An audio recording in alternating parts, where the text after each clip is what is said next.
A lot of teachers have come across our Launching the Writer's Workshop book.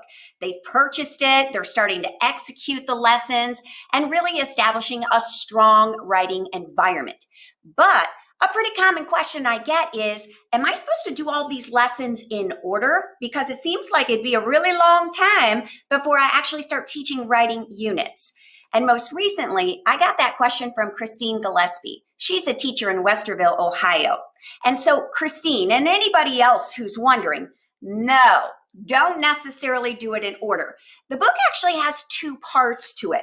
And if you open to page 3 or the table of contents, I kind of say that the first part of the book is about the writer's workshop, the management, building stamina, routines, all of those kinds of things. And you still won't do all of these lessons. And then the second part is writing units, persuasive or argumentative, informative and narrative, those kinds of things. So in terms of, well, then how do I know what order to do them? You might check out page 4, kind of a how to use the book, but let me explain it just in a nutshell.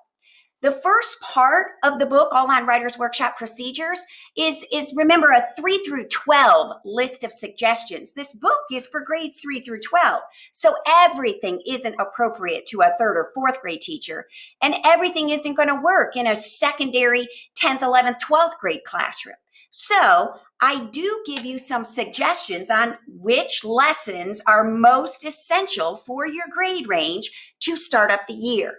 And that is on pages 5, 6, 7, grades 3 through 5, I say, hey, I think these are your first weeks. If you're going to do lessons, I would say pick from these, not everything in part 1, just these.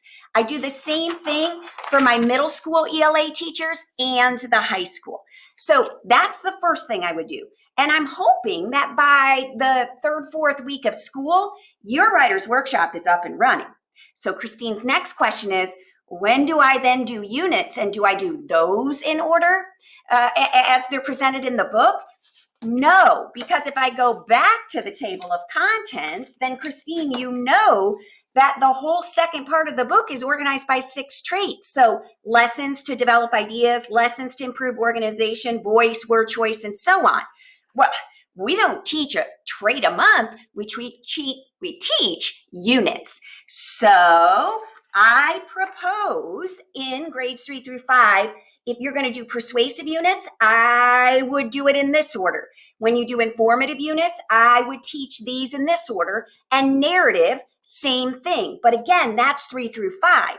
Assuming they come with some of that knowledge middle school, I say you move the bus. Same with high school. So nobody does all of the lessons in the book.